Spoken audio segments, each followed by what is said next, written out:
북한이 이르면 이번 주 신형 ICBM 성능 시험을 위한 추가 발사를 할 수 있다는 관측이 나오고 있습니다.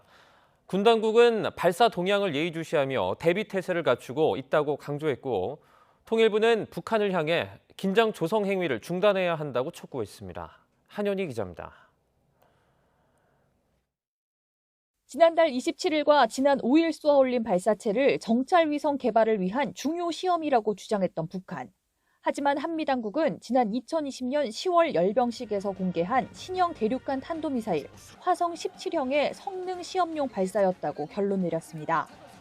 군 당국은 북한이 화성 17형의 성능 시험을 위해 조만간 추가 시험 발사를 단행할 것으로 전망했는데, 이르면 이번 주 발사에 나설 수 있다고 판단한 것으로 알려졌습니다. 북한이 앞선 두 차례 화성 17형을 쏘아 올렸던 평양 순안을 비롯한 여러 장소에서 관련한 징후가 나타났다는 겁니다.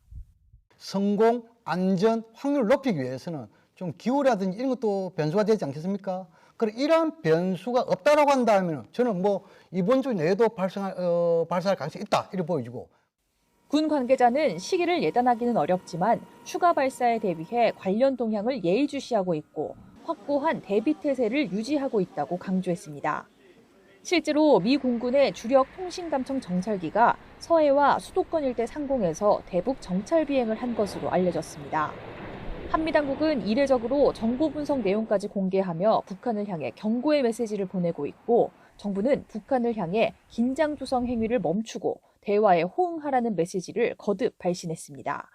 북한은 한반도의 평화와 안정에 역행하고 남북관계의 발전에 아무런 도움이 되지 않는 일방적인 긴장 조성 행위를 즉각 중단하고, 한미 당국이 지난달 발사체를 ICBM으로 규정한 만큼 북한이 다시 추가 시험 발사에 나설 경우 레드라인을 넘은 것으로 판단할 가능성이 커 한반도를 둘러싼 긴장감은 더 고조될 전망입니다.